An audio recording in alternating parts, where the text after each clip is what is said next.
Hey, Eastern Oregon, thank you for joining us on this version of EO Talks. And today, my guest is somebody that you're familiar with, Union County Commissioner Paul Anders. And today we're talking about, I called it forest access for Eastern Oregon, and that's not quite the right term, but at the end of the day, that's what people, it's one of the things that they really care about. That's most prominent. Is like, whatever's happening out there, can I still keep doing and having access to the forest the way that we've had in the past? Right. Yeah. So there's a chance for you as we're talking along to ask questions. And we're going to be looking at some maps and what was recently proposed, or kind of the first step of what has been proposed. And so we're going to kind of just dive into this, and I'm going to ask the dumb questions. Even though I've jumped into it quite a bit because I wanted to understand it myself, and I know that there are people out there that get charged up about this. And I was at the meeting.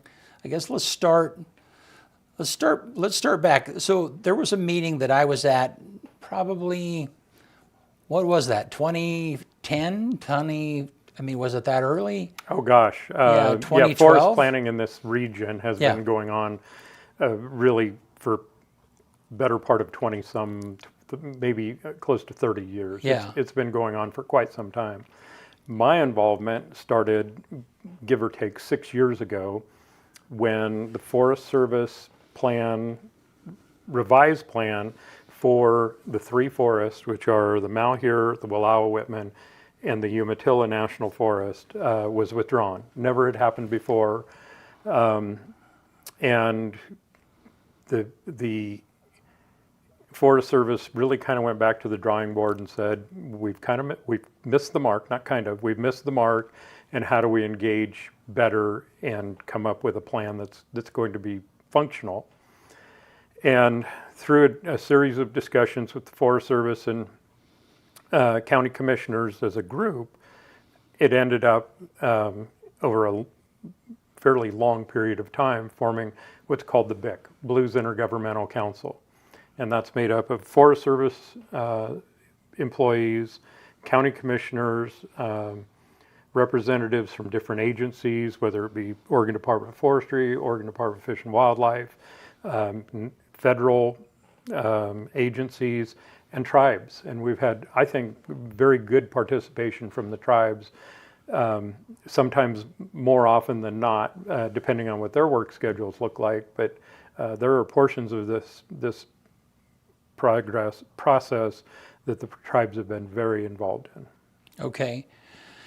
And so that's a good thing. That formation, though, has been something that's been fairly new, right? It has not been done, to my knowledge, anywhere else in the nation. Okay. And so then, to back up just a little bit, because part of the reasons that people are so charged up is because of what happened previously.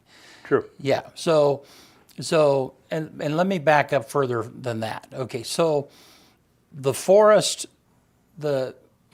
Service has an obligation by their laws, by what's guiding them, that they have to do an evaluation once every 20 years or something like that. Is that right? Yeah, in a nutshell, yes. Yeah, yep. And that's dictated to them from Congress. Correct. Okay. The Forest Service is they're national. Right. Okay. And so their boss is Congress, essentially. Right. And so then one of their obligation is to do an evaluation of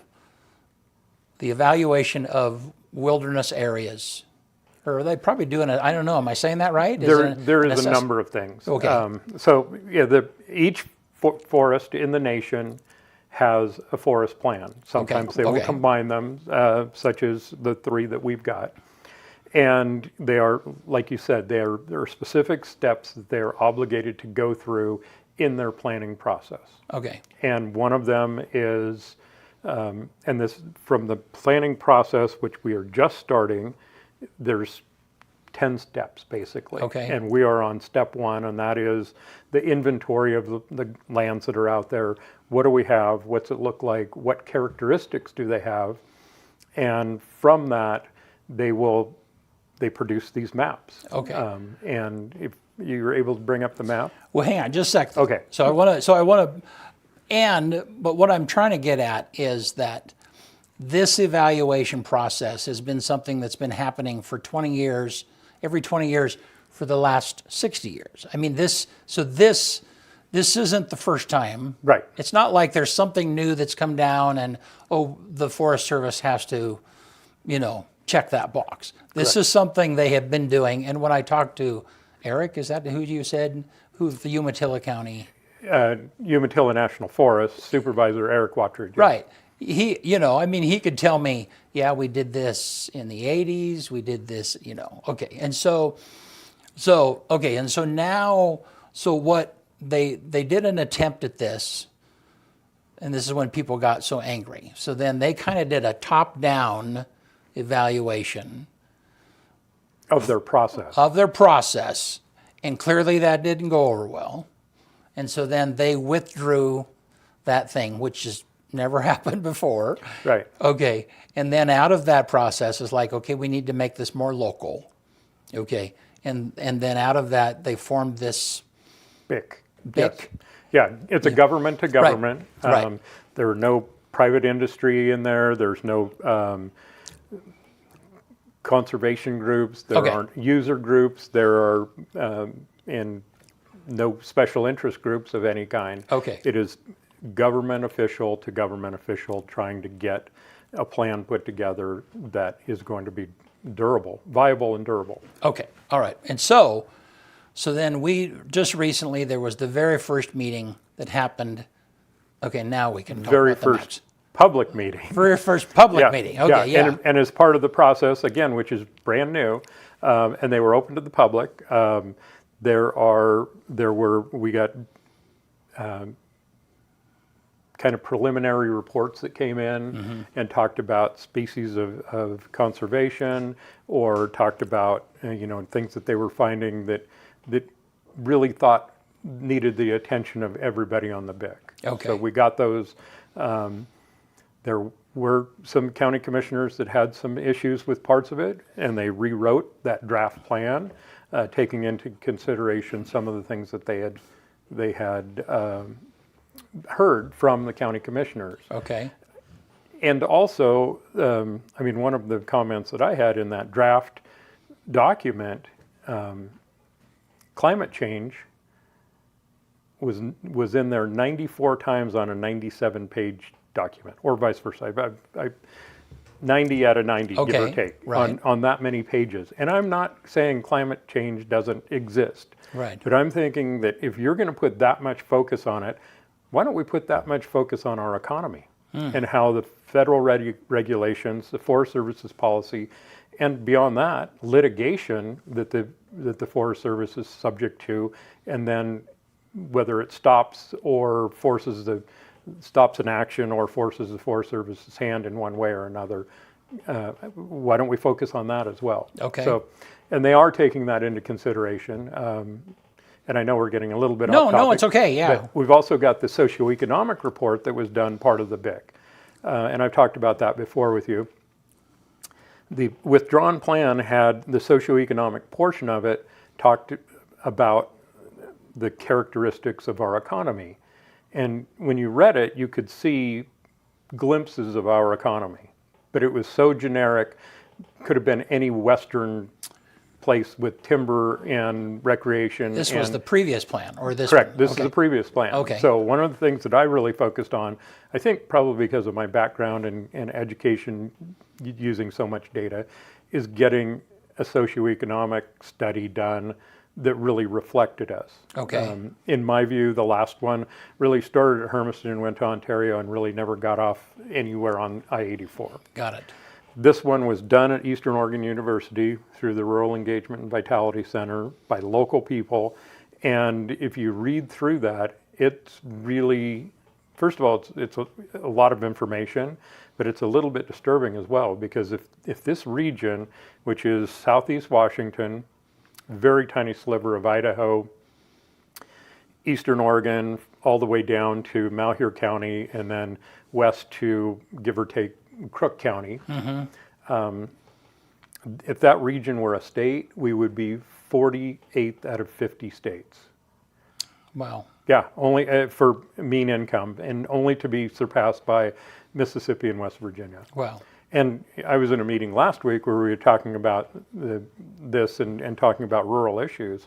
And for me, that's a little bit embarrassing. As a commissioner for one of those counties that is in such dire straits, I think back to a conversation I had with my father. And it was when the 2008 recession hit. And I said, you know, it is affecting us, but not that much because we're living in a recession every single day. Right. Yeah. So to reduce that down to what you're saying is that if you take this area that we're looking at and you look at the income, we're poor. 48 out of 50 states. Correct. I mean, if you were to take that area and make it into its own state. Yes. Okay. Very much so. Yep. Okay. And tell me why that matters. I mean, I get that, but why does that matter to this process? Well, because in my view, that our economy is so tightly, and this report proves it out in a manner, or bunch of different manners, that our economy is so closely tied to federal policy and what the Forest Service does and doesn't do and can and can't do. Okay. And so then what they do in this means really affects us. Yes. And it can affect us financially in Yes. a very significant manner. Yes, it affects individuals financially. Okay. I mean, in general terms, we don't have a lot of loggers left in this area, Right. and we're losing that infrastructure to do the kinds of things, active management that we have done traditionally. Whether that's by chance or by choice, it's happening. Right. Union County is the only county in Union, Baker, and Wallowa County that has an industrial mill still. Pilot Rock, there's one in Umatilla County, but Baker County doesn't have an industrial mill. I would suggest that, you know, the milling capacity in Wallowa County is not there. I mean, they do wood products, but not necessarily a commercial industrial mill up there. Okay. And we're losing that infrastructure. We're losing the historical knowledge. We're losing those skill sets. And I think if something doesn't happen fairly soon, our economy will continue to stay the way it is. So getting this right is important. It's incredibly important. Right. I mean, I have spent an awful lot of time on this. Right. Excuse me. 6 years I've been working on this. I've missed one meeting in those 6 years. I didn't miss a meeting when I had my open heart surgery. I was able to, you know. You had a doctor's excuse. Well, actually, I zoomed in Yeah. for those meetings. But and there's been a number of commissioners from all over Northeast Oregon that have put in a tremendous amount of time in this. Okay. All right. So now tell me, so we started the very first step of this process. What is that step? Tell me what that is. That step, you know, and referring to these maps again, Yeah. it is the lands that can, under the legal description Right. by the law, could be considered for wilderness area or inventory roadless area or wild and scenic rivers, Yeah. any number of categories that they've got. And the different colors of the different maps really kind of indicate where those areas are. Right. And my question was, why do we need to re-explore something that's been established for the last 60 or 80 or whatever years, you know? And Eric said, well, because that's what we have to do. Right. That's our requirement. It is their job. Okay. I mean, kind of the bottom line of it. Right. But also, I mean, if things have changed, I mean, if there is a new road through a particular piece of forest that wasn't on there in Okay. the 90s, All right. that would have to be noted. Okay. And kind of the reason that we're here this afternoon is by far the most contentious issue of this entire plan has and continues to be people's right to access their national forest. Okay. and call it road closures, call it decommissioning of roads, all those different things that people are concerned about. And that's why the public in that meeting in particular, Right. were so engaged in that process. Right. Yeah. And they were charged up. Yes, and Yeah. if I may though. Yeah, go ahead. Okay. The BIC in different committees, and this is from the Access, and this is a document, and it's the Blues Intergovernmental Council, and I'm not going to read the whole thing, but there is part of this that I want to make abundantly clear that I am supportive of, and I was part of, and that is the subcommittee does not see the need for any additions to set-asides. So no new wilderness No areas. additional Yeah, wilderness. Okay, yeah. No additional wild and scenic rivers. No additional inventory roadless areas. Okay. So what we've got is enough. And going back to the earlier part of our conversation, that had Forest Service employees, the forest supervisors were at the table and voted. We had different agencies, we had tribes, we had county government, and this is the agreement that we came up with, is we do not need any more of those categories. Okay, and then, so then to kind of drill this down. Okay, so we have, are we talking about national forest area or wilderness area specific, or is that the same conversation that we're talking about? It's wilderness within a national forest. Okay. And so then the reason that people, so right now in a wilderness area, you can't take anything but a horse or your own 2 feet. Yes. Right, yeah. Yes. The Wilderness Act states that no mechanized vehicles. So no- To include a pedal bicycle. Right. A hang glider. I mean, Right. and as you, Right. I don't know if they still put up the same signs, but it lists all the things that you can't do. Right, and so, And electric bikes certainly would be out of that. Right. No motorcycles, no four-wheelers, no side-by-sides, Okay. et cetera. And that is in a designated wilderness areas, which Okay. is a specific category within the national forest. right, okay. And so then to summarize this, what I think people out there feel is like, so we've lived with these wilderness areas. We've lived with the restriction, knowing that, okay, that's a wilderness area and we got to hike in or we're going to pack in or whatever the case might be. But the fear is, the other thing that hunters or whatever, they've gone along the way, they drive to a location. It's in national forest, but it's not in the wilderness. They drive to a location, and all of a sudden there's a road that's closed that used to be open. Okay, and they're angered by that because maybe that took them to their favorite hunting spot or whatever it might be. Okay, Traditional mushroom and they spot, don't know what the traditional rationale huckleberry. is. They just know that they're closed. Okay, and so then part of the fear that comes up, and understandably, is like, wait a minute.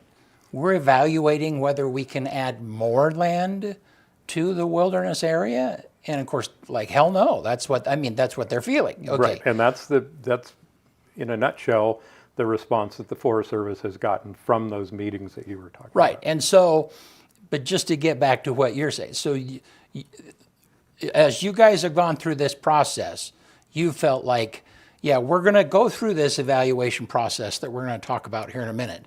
But your opinion from the get-go is we're good on the wilderness areas. Enough is enough. Enough is enough. And I mean, to that point, the largest wilderness area in the entire state of Oregon is the Eagle Cap Wilderness Area. Okay. I mean, we've got the biggest right out our back door, and there's some towards the Prairie City. There's wilderness areas. There's a Toucannon Wilderness that's north of. I mean, when you look at the map, when we bring them up, Yeah. you can see that there is a significant amount of wilderness area, and part of it is, I mean, we talk about wildfire in particular, active management, whether it's thinning or fuels reduction, or making making the forest more resilient Right. from fire. When you start taking out all those different categories, there isn't a whole lot of ground percentage-wise that we can actually affect change on. Okay, so let's get to that. Okay. Let's go to that. Let's put that in the parking lot, as they say, and Okay. come back to that here in a bit. Because that's one of the advantages of going through this process, right? Okay. All right, so now let's talk about let's bring up the map and show us the different forests that we're talking about, Paul. Okay, Yeah. so in general, the Wallowa-Whitman, where's my... Is your cursor, maybe click on it. Oh, there we go. Okay. And we can see it on there. Okay, so the Umatilla is give or take. Here, why don't you zoom in to that, hit your zoom button. Okay, and then move, there you go, okay. Okay, the Umatilla is relatively long and skinny. Okay. Starts up in Washington and then comes down through not far from LeGrand, actually, and then kind of sweeps out by Ukiah, and then it meets the Malheur down here, kind of where the John Day and the river comes through. Not exactly on those lines, but so yeah, the Umatilla in rough is that area. Okay. And the Wallowa-Whitman, which is easier to see here, is from the border there. the border up there, follows the Snake River for quite a ways, jumps into Idaho in a very small chunk. And I really want to emphasize this gray shaded with lines in it, and that's Hells Canyon National Recreation Area, which is managed by the Forest Service, but has a different management plan than the forest. Okay. So that, for this discussion, that's out. Okay. And that's why that's gray stripe. Right. Okay. And the Malheur, and it's cut off a little bit, but it goes down here south of John Day, Unity, Canyon City, almost to the edge of Burns, and then generally speaking, that area is turns to more BLM as far as federal management towards as you get closer to Burns. Okay. But the portion that we are talking about for my interest, The parts that's close to home, is... here, just drag it this way. Oh, there we go. Yeah. There we go. Okay. There you go. Oh, wow. Now we're cooking.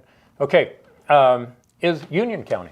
I mean, Okay. not that I don't care about those other places. And so, sir, where's LeGrand there? Circle LeGrand so they can, yeah, LeGrand right is there. right here. Okay. And just for and this is I-84 that comes through here.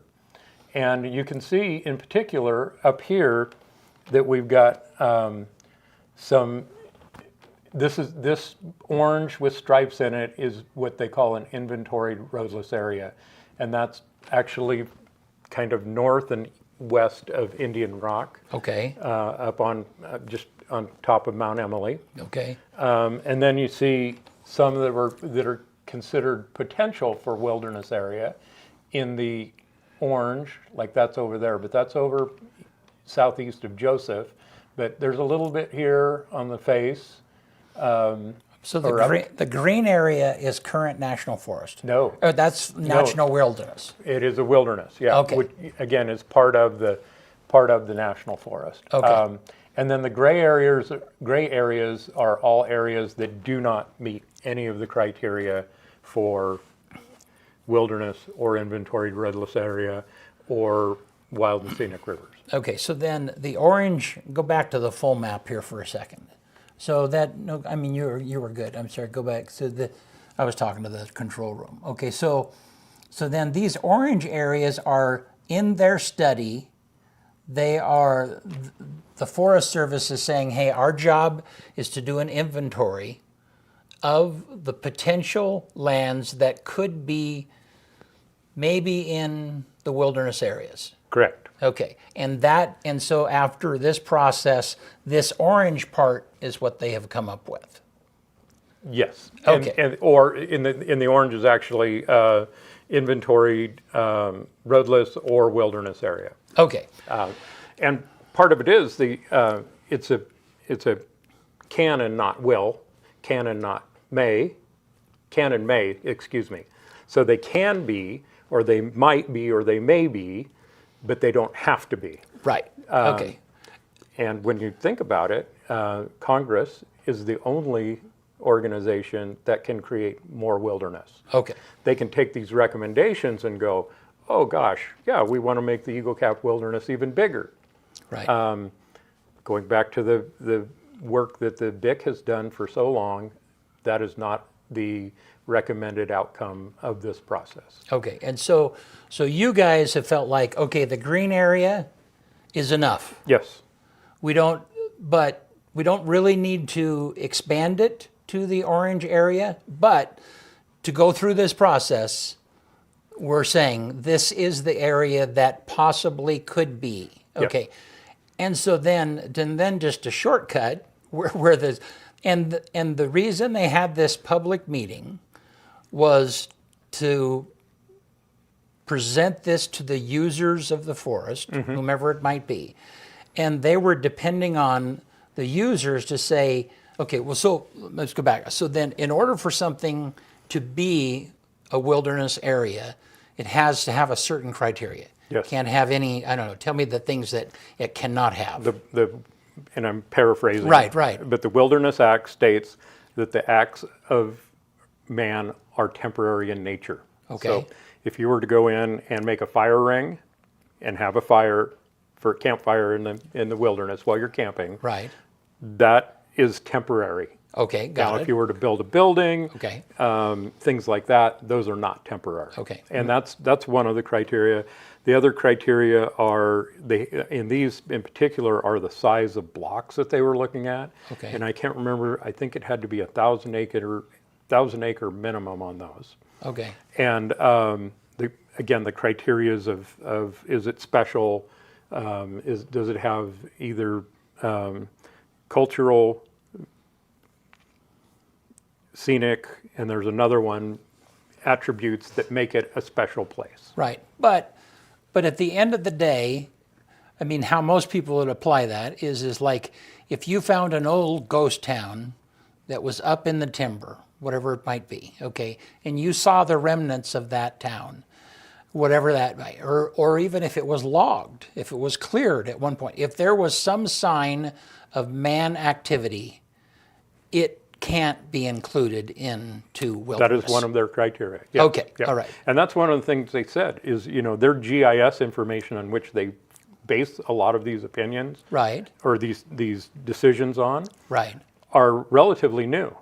I mean, if you know that in this particular area, your grandfather, you could, because they talked about it or family right, stories that know that they logged in there, and you can go in there and more than likely you're going to see stumps, you're going to realize that does not meet the wilderness. Or there was one case where Cody said, well, why is this in there? I know for a fact that there's a road through there. Right, And right. they went, where is it? And he told them, and right. so And so and I got to say, in that meeting that I went to, and I was a part of it, they were really prepared to listen to the public. I mean, I just felt like that. Now, there were still a lot of people that were hostile, but they really tried to make it so that, hey, this is the plan. This is the first step. We need you to tell us why these orange areas should not, if they have a road through them or if they've been cut or whatever the case might be, we want you to tell us that. And so then there was a process up through like May 26th where people could submit that information, right? Okay. Yeah, I think that Yeah. dates it.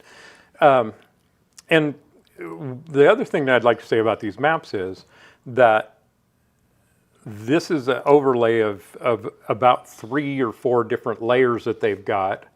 And I've got the individual maps in my office, and I've referred back to them multiple times. I mean, and it's, one's for the inventory road list, one's for where there already is existing, so it would just be the green highlighted on here. Right. And then, the Hell's Canyon is on another map. And then there's some BLM ground in, but not very much, that would also be considered part of that total for the minimum acreage as well.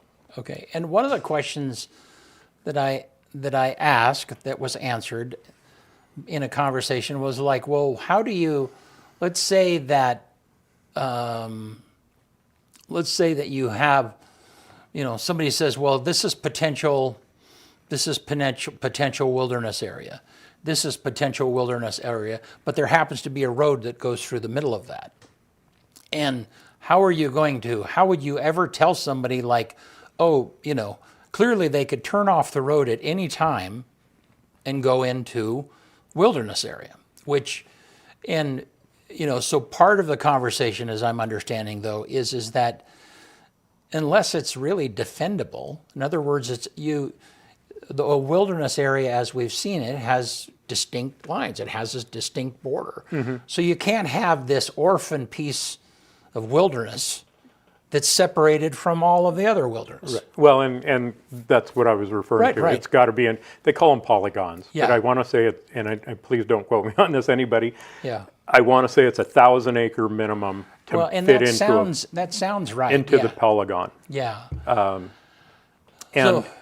so anyhow, the bottom line is there's lots of reasons to exclude land from the process. Right. And they were asking the public, give us information. Give us a reason to take it out. You've been on the ground. Yep. Tell us why this is not, Right. And if they can bring the map up again. Yeah. The gray areas are all areas that are within national forests that they have taken out of consideration. Lands removed from the inventory is what the gray is. Okay. So then that's not even being considered. They don't make the criteria for one reason or another. Right. Well, and you can kind of see, like, there's a bunch of roads down through them. Yeah. Yep. Right. Right. Okay. So. Or private ground, or Right, because you can't make private property wilderness area. Correct. Right. Right. I mean, and it's probably difficult to see on that screen, but I mean, you can. I Go can, to the full map again. Yeah. I can clearly see where Vay Meadows is. Right there. Yeah. Oh, right. Now it's this right in here. Okay. Obviously, that wouldn't. I mean, and it's not even a color because it's private property. Okay. Okay. So. So they're required to do this. Mm-hmm. And some of them are. I mean, and many of those people are from here. I mean, they grew up here, or they've been hunting here. Or, some, yes. Yeah. Not all, but some. Right. And so they certainly have an appreciation for the sacredness. Customs and culture. Right. Yeah. Right. So. And to talk in really more philosophical and broader terms, Yeah. I mean, people use the national forest for a lot of different reasons. I've got a good friend that likes to go, I would call it mountaineer skiing. I mean, they hike up, they skin up, and then they ski really fairly undeveloped places. Mm-hmm. For me, it's hunting, it's firewood cutting, it's mushrooms. Springtime in Northeast Oregon is one of my very favorite times of the year just because of the morels. I love hunting morels. So for me, that's incredibly important. And just yesterday, I drove quite a ways into the national forest to get to the place where I wanted to pick mushrooms. And I understand people's fears because I drove by a number of those roads that's got a federal signpost on it with a road number, but it's also got a tank trap in it that you're not going to be able to access that road. Currently, you can't access that road. So how did that happen? How have those road closures been happening? Some of them were for wildlife security, and in conjunction with Oregon Department of Fish and Wildlife. What is wildlife security? That means that they don't want you taking a vehicle into an area to scare away or disturb elk, deer. And some of them are in that category. Some of them are that road density, in the opinion of the Forest Service folks, was too high, and they said, we've got too many roads for this chunk of ground, and they closed them. Some of them were closed because they were just temporary roads for whatever activity, whether that was logging or mining or maybe rock extraction. Okay. So, and that's going to be important here in a minute because those decisions are just made at an administration level. Yeah? Actually, since I've been in office, there's been more conversations. We haven't always gotten our way, but there have been more conversations. Okay. They've involved the county commissioners. They've involved the public through the comment process. But that's not always been the case. I mean, yes or no? And it's In okay. general, no, not Okay. necessarily. And that's going to be important here in a minute because even though this process is scary, okay, or makes us uncomfortable or makes us worry that, oh, they're going to do a land grab or they're going to limit our access. Through this process, though, we do have more of a voice into which roads are closed. Is that correct? In the desired conditions Right. by the access committee, yes, I believe so. Yes, Okay. I believe so. Okay. So, all right. So we're at this first. So now take us kind of through the steps. If you can, this is step one.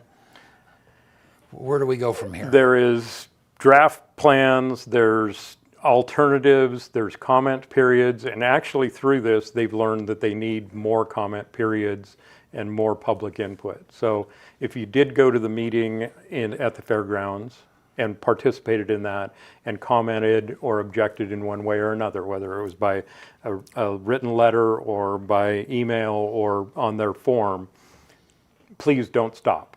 Continue staying in the process Good, okay. until we get to a resolution at the end. Yeah. All right. So what do you think are the advantages? I mean, we don't really have a choice whether we go through this or not. But what are some of the things that you think the public and the people of East gain from this process? What are you hoping that they gain?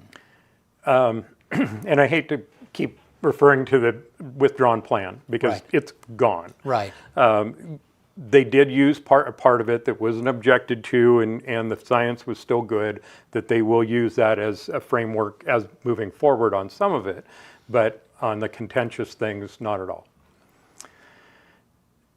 When that plan came out, it was volumes. I have it in my office up at the county building, and it is cardboard boxes full of thick books. Right. Wow. And if memory serves me correctly, it was over 25,000 pages long. Goodness. Here you go. Here's Yeah. the plan that we've signed. The regional forester in Portland signed that plan and said, here's what it is. And you have 90 days to comment on it. And in that 90 days, and I think, and this is my own opinion, that because of the volume of that and because of people's concerns about these things and not having been involved in the process, this was done at the Forest Service, and then here you go. Right. Divide and conquer. I'm going to look for specific things. I'm going to look for things on forester management. You're going to look for things on travel. You're going to look for things on whatever. And I think rather than looking at the plan and finding what was right with it, folks were looking at it as immediately what was wrong with it. Mm-hmm. The process that we're going through now is even before the planning process started, we have the desired conditions. Again, Blues Intergovernmental Council, all of those desired conditions.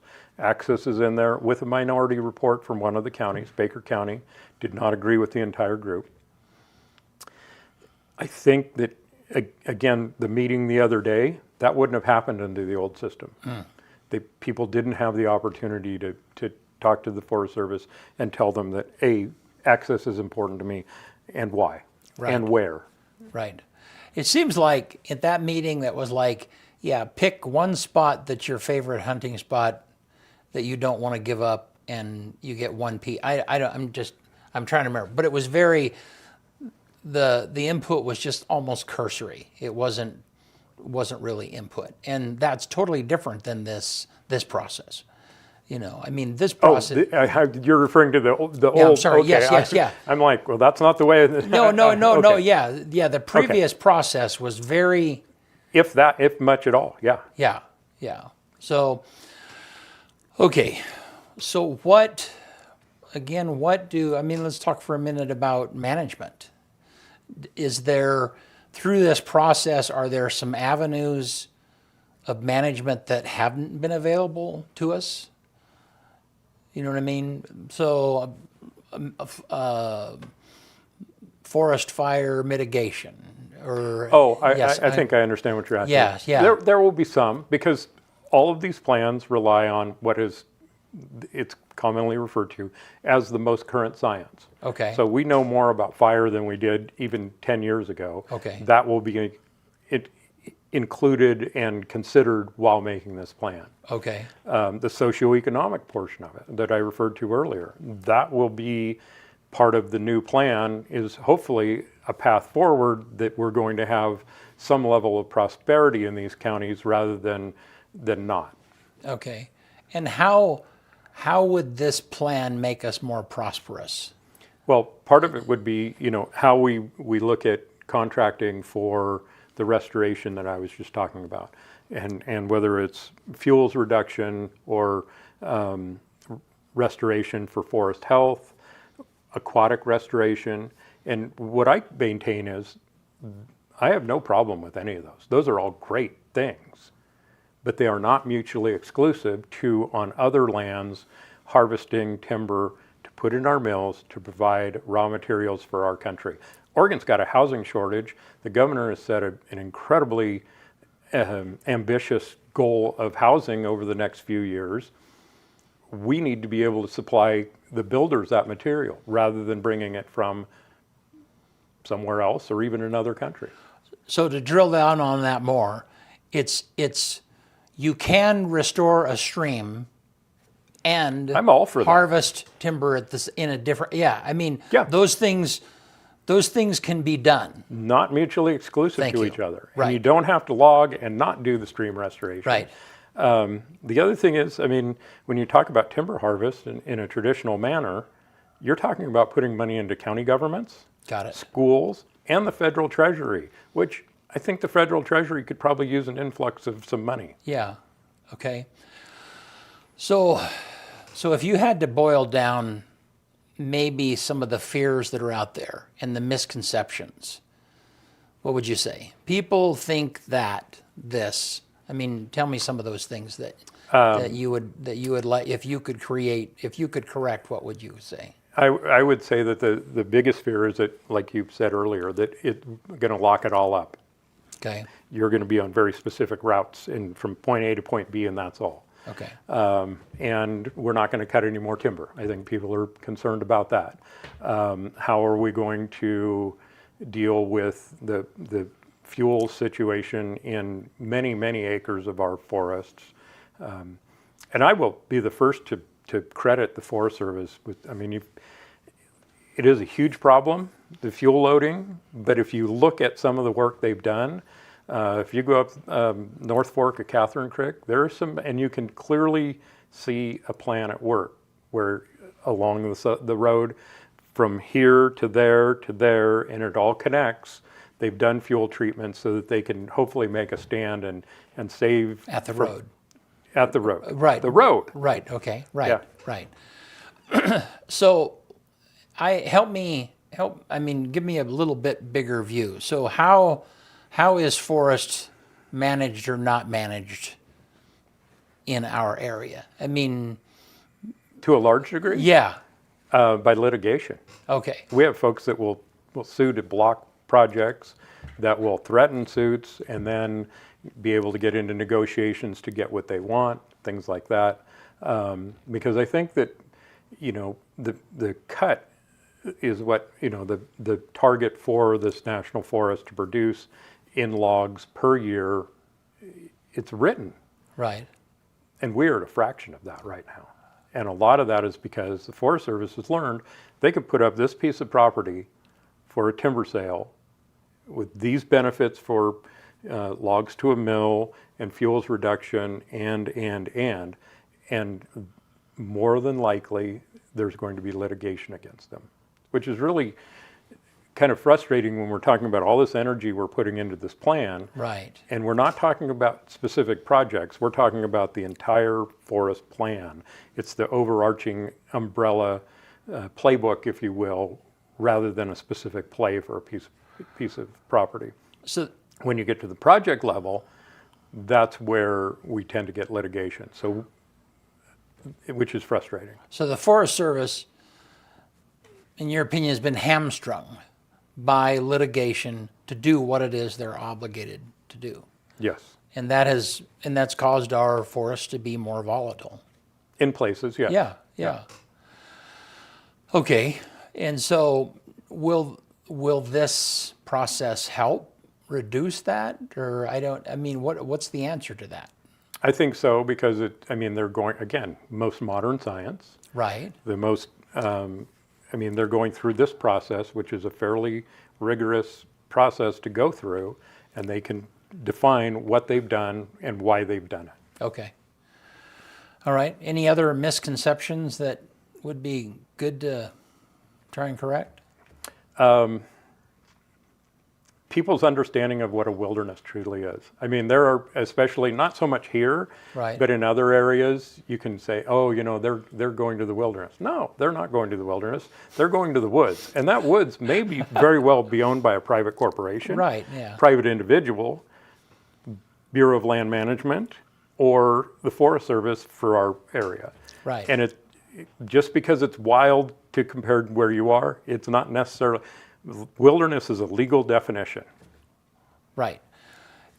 And that's what we're talking about is Right. wilderness areas. And for the most Right. part, yeah.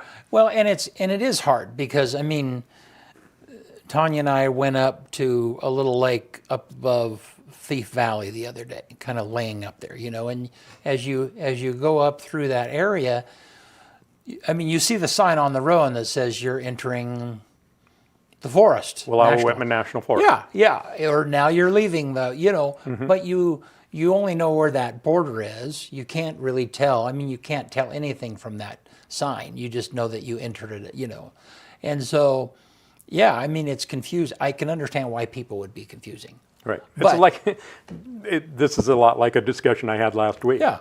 People don't care who's the management or ownership, if you will, Right. of a road. Right. They don't care that the road that they're driving on is county or city or state or federal. No. They care that there's a pothole in it or Right. it's dusty or whatever. Right. Kind of that same thing. Right. Once they get into a national forest, they may not realize what they've just driven through might be privately owned. Right. And it's not theirs to go cut firewood in or shoot or any number of other things. Right. So the management of those non-wilderness areas, so let's just talk about that for a minute, then that's kind of up to the owner of the property then. If it's privately owned, Yes. then okay. And so, if it's fuel loaded, that's the property owners. That's their alternative. They can do that if they want. Yes. Okay. However, the Forest Service in particular, well, let me back up from that. The Forest Service and Oregon Department of Forestry have been really working hard in the last few years to get cross-boundary projects, because it really doesn't make much sense for you as a landowner to do a lot of fuels treatment if across the fence it's the Forest Service that hasn't been touched for Right. a number of years, or it's your neighbor that for some reason doesn't want to do anything, or might be a absentee owner that just really doesn't even know they Right. inherited the property or whatever. So the process that they've gone through, and the folks at Oregon State University Extension have done a really good job helping with that.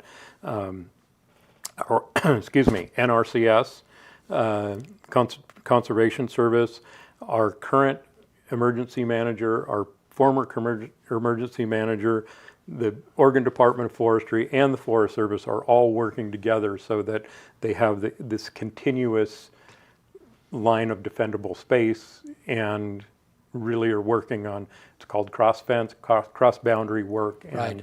love to have you do a show on that one. Well, and I think Nick is going to be on the show in the morning, Okay. and he was on the show, I think it was last quarter, and he talked about, he brought the forester that is hired by Union County to help with okay. that mitigation. Yeah. Sorry, I missed that one. No, it's okay.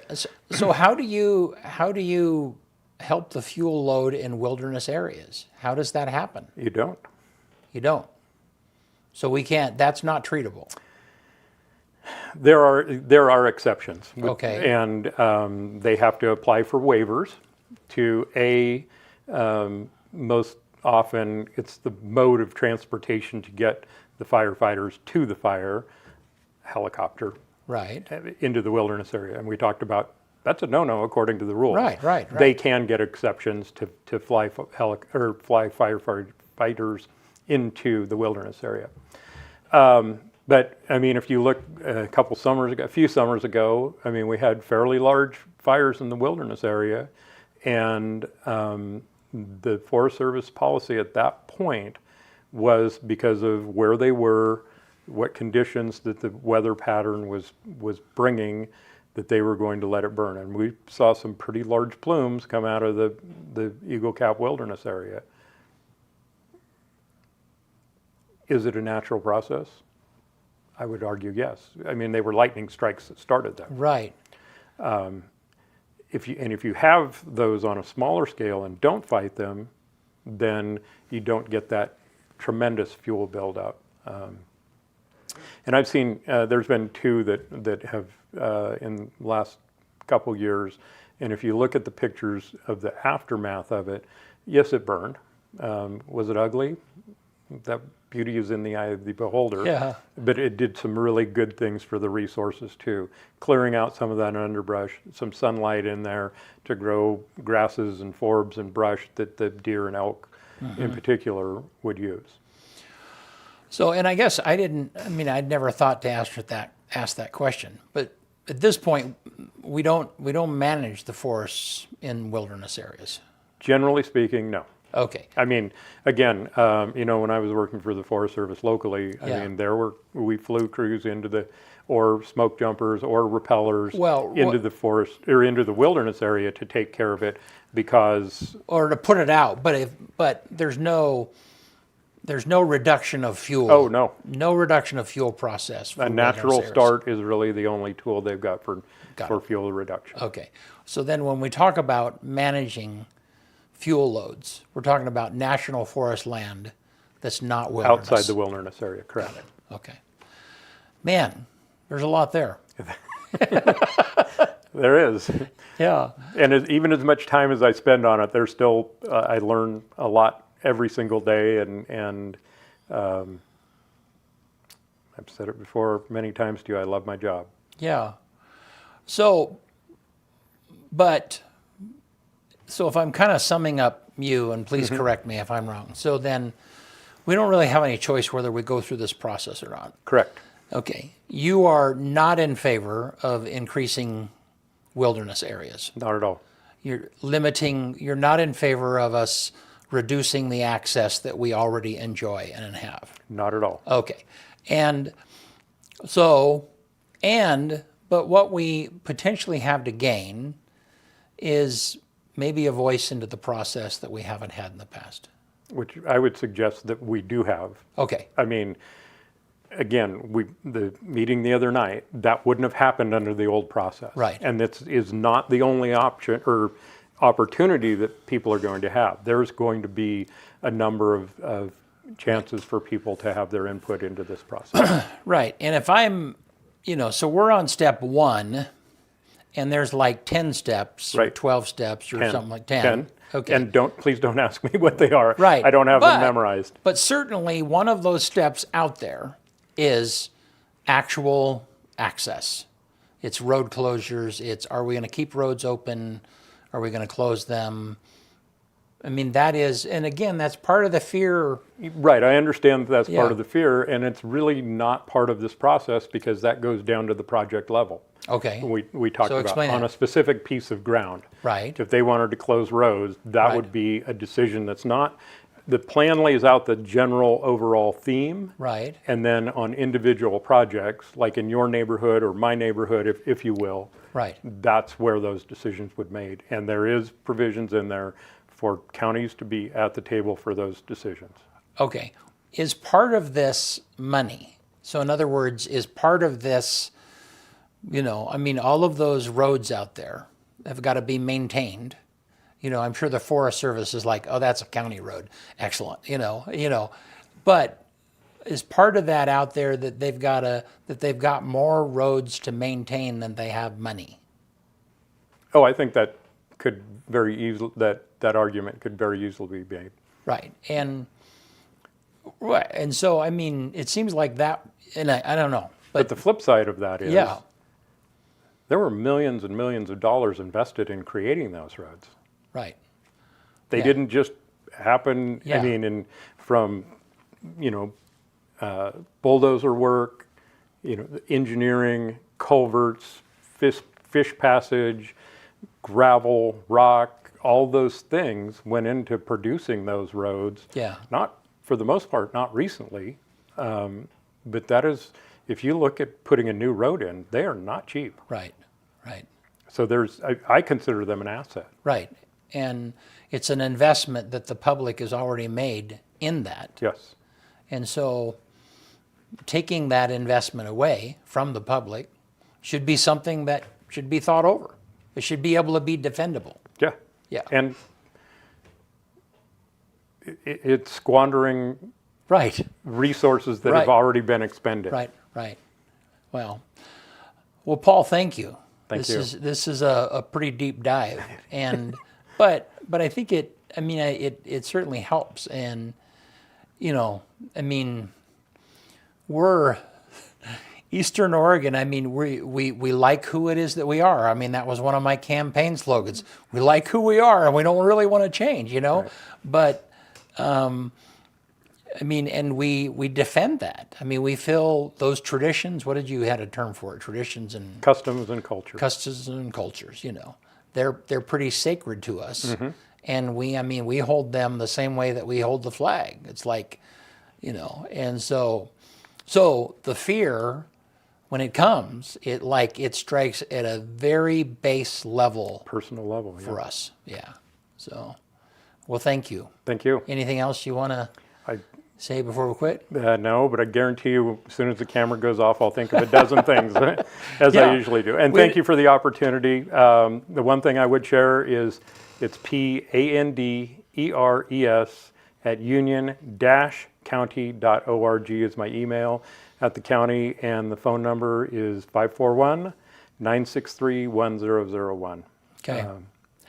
And I guess I always feel that, part of my core value is that, people can get upset, they get hurt, whatever it might be. The tragedy is when they're upset and hurt over miscommunication. That's what bugs me, is because it's wasted, it's hurt based upon something that isn't even there, So anything that we can do to kind of okay, let's continue the conversation. Let's talk more about this so people can understand. So yeah. And thank you for the opportunity. Any questions? No, we didn't have Okay. any. Yeah. Okay. And so I was hoping we'd have more. And who knows? It could be that people will watch this later and have more. Okay. And if they do, I'll alert you to the question, and Okay. maybe you can. Yep. Or if you answer even it. want to Yeah. put my email and phone number on there, that Yeah. would be great. All right. Hey, thank you, Eastern Oregon. Thanks for being here. So tomorrow morning, Nick Vora will be right here. He's the Union County Emergency Services Coordinator, something like that. Emergency manager. He's emergency manager. Yeah. And it's going to be cool. He's going to be talking to us about the swift water rescues that they do when somebody is needs that kind of a rescue. So anyhow, so we'll see you tomorrow morning right here, 8 o'clock.